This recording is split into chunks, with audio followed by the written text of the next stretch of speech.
Hi, this is Ann Carlson, and this is my validation video regarding the Legacy Center.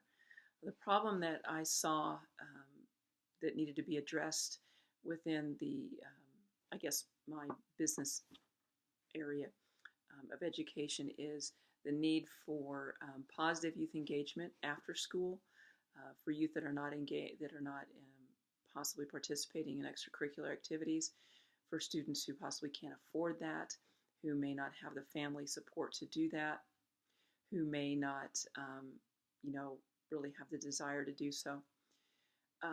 I also saw that there was kind of a need for additional instruction, maybe not just so much an after-school study hall situation, but more one-to-one guided instruction. So the personas that I put together in order to go out and find data from was a single mother. I wanted to look at single parents with children between the ages of 13 and 19, the demographic that this youth center or youth after school youth programs or tutoring programs would serve. I wanted to look at the typical family also, the mother, the father, either a stay-at-home mom or a possibly part-time working mom or a full-time working mom, but one that had basically all support systems in place, had students that were already engaged in extracurricular, had students who were probably performing well academically.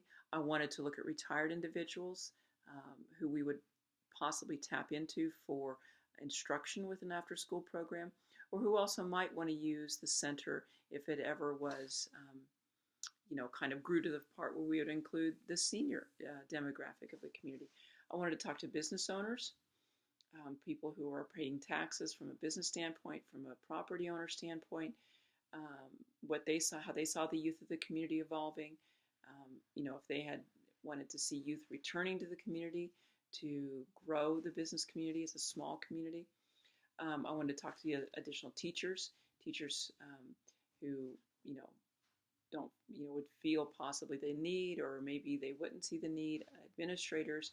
I wanted to look at students. There's two kind of levels of students. I wanted to engage the what I call the overachieving student, the one that's already involved in everything, extracurricular clubs, doing well academically. But I also wanted to look at the ones I felt this would serve the greatest, and that would be the student who's probably not as engaged as highly in extracurricular activities, maybe not that involved, maybe doesn't feel the desire to be involved, maybe doesn't have the confidence to be involved, and who's maybe a C to D student who, participates in the classroom, but never quite gets up to the step that you feel, or I feel as a teacher, that they could achieve, and where that piece is missing, or what piece we can provide that would help propel that student into a little bit more successful academic situation. My findings, the data that I received back, overall was positive. People do want to see something like this. Single parents, I thought, responded well.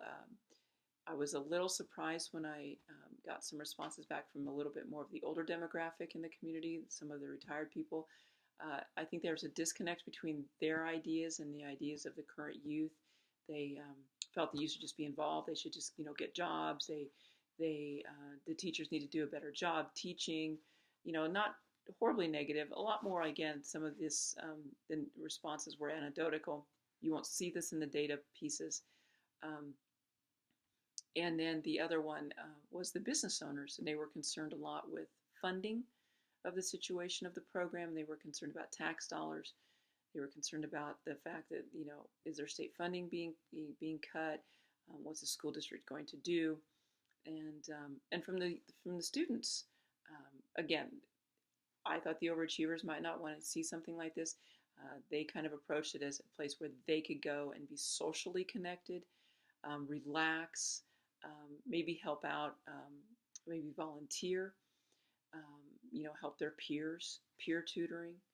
And of course, the student who I felt would be the one that would probably benefit the most from this.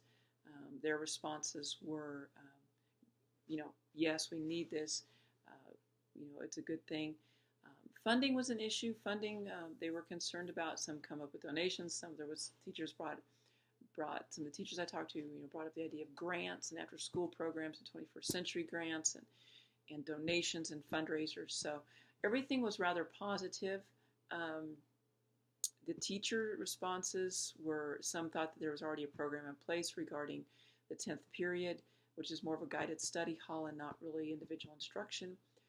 So they felt maybe we didn't need this. Um, Biggest, I think, concern was, how's it going to happen? Who's going to do it? Who's going to supervise? Where's that going to come from?